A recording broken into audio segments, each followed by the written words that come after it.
Мурдагы муфтий Максат Ажы Токтомушев сыртка чыкпоо тиликатынын негизинде бошотулду. Бул тууралуу 1-май райондук сотунан маалымдашты. Кыргызстан мусулмандарынын дин башкармалыгынын жетекчисинин баш коргоо чарасы кечээ түндө каралды. Билдирмеге караганда, Токтомушев соттук иштери аяктаганга чейин туруктуу жашаган жерин тергөөчүнүн, прокурордун соттун уруксатсыз которууга жана башка жака кетүүгө тыюу салынат. Сотко жана тергөөгө чакырылган учурда белгиленген мөөнөттө келип турушу шарт. Эске салсак, мурдагы муфтий кечээ УКМК тарабынан кармалган.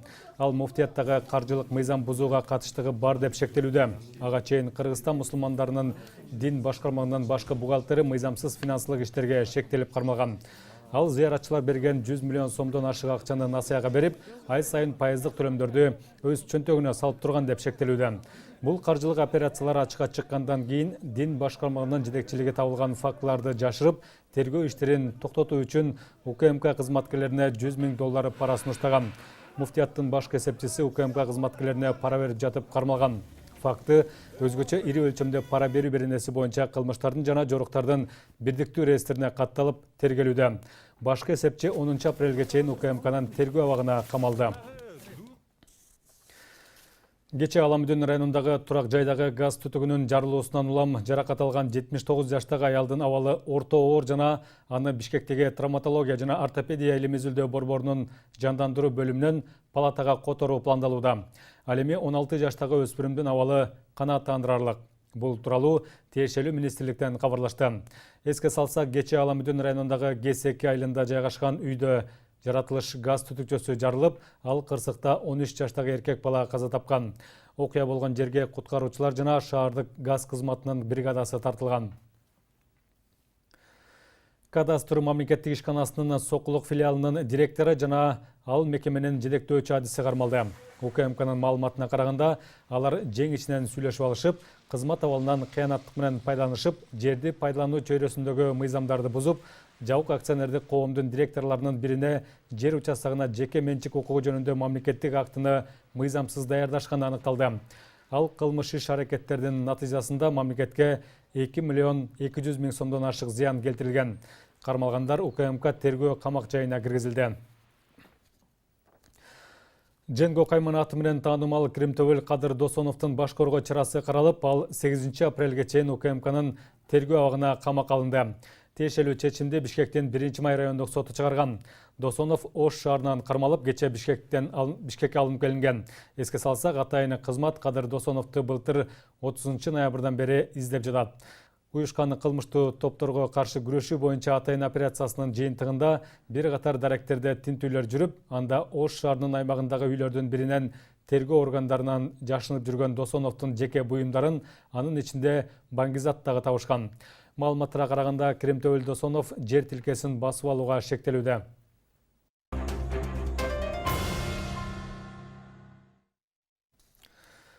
Президент Садыр Жапаров конституциялык референдумду 11 апрелде жергиликтүү кеңештердин депутаттарын шайлоо менен чогуу өткөрүүнү сунуш кылды. Бул тууралуу ал коомдук телерадио берүү корпорациясында маек куруп жатып билдирди. Эске салсак, баш мыйзам жаңы редакциясынын жаңы долбоорун иштеп чыгуу үчүн конституциялык кеңешме түзүлүп, аталган түзүм документти 2 айдан ашык талкуулаган. Кеңешме 2 февралда ишин аяктап, документти парламентке жиберген.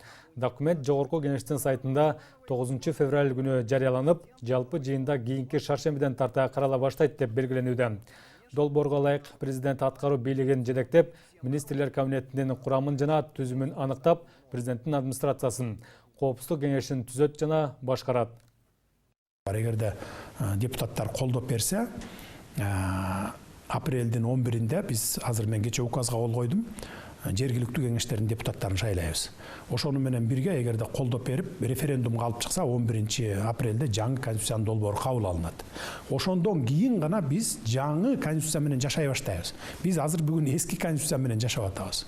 Эми баягы идеалдуу түрдө жасалды деп айткандан алысмын, анткени баягы кемчиликтер болбой койбойт. Ар кимдин көз карашы ар башка болот. Кемчиликтер бар деп айтып атышат, эми кемчиликтер болсо жогорку кеңештен оңдоп түздөп, анан элге референдумга алып чыкканга мүмкүнчүлүгү бар. Аны эч ким баягы мурункудай жок, только ушул конституцияны кабыл аласың, могу жерин ушундай кыласың деп баягы 10 жыл мурункудай таңуулап, элге таңуулап кабыл алдыруу бизде андай максат жок. Мына конституциялык кеңешме 3 ай иштеди, анан алып чыкты. 3 айдын ичинде бардыгы түз эфирден көргөзүлүп турду. Сунуштарды кабыл алды, кээ бирөөнү туура эмес жагын макул деп туруп алып салышты. Түркия мамлекети Бишкектеги Кыргыз-Түрк достук ооруканасы боюнча келишимди ратификациялады. Бул тууралуу Кыргызстандын аталган өлкөдөгү элчилиги маалымдады.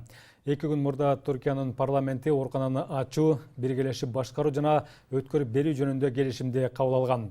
Түркиянын президенти бул келишимдин күчүнө кириши жөнүндө тийиштүү мыйзамга кол койгондон кийин оорукана андан ары толук иштеши үчүн керектүү медициналык жабдык менен камсыздалат.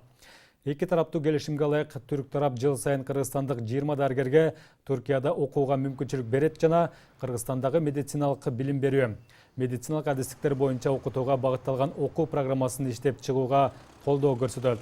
Медициналык жайдын курулушу 2016-жылы башталып, 1 жылдан кийин иштей баштай турганы айтылган. Бирок анын ишке кирүүсү созуктурулуп отуруп, былтыр пандемия учурунда гана убактылуу ачылган. Акыркы 1 сутка аралыгында коронавирус 70 адамдан табылып, 2 адам каза болду. Бул тууралуу республикалык штабтан билдиришти. Курман болгондун бири Чүй областынан болсо, бирөөсү Нарындан. Жаңы катталган учурлардын дээрлик көпчүлүгү Бишкек шаарында болсо, Ысык көлдө да 11 кишиден табылган. Ал эми 1 сутка ичинде 92 адам коронавирустан айыгып чыккан. Учурда стационарларда 430 бейтап жатса, амбулатордук түрдө 496 адам дарыланууда. Ошондой эле 1 сутка ичинде өлкөдө 2 медициналык кызматкер коронавирусту жуктуруп алган. Пандемия башталгандан бери 4194 медицина кызматкери коронавирус жуктуруп алган. Алардын ичинен 4113 кызматкер айыгып чыккан. Мына ушундай жаңылыктар менен программабызды жыйынтыктайбыз. Саламатта туруңуздар.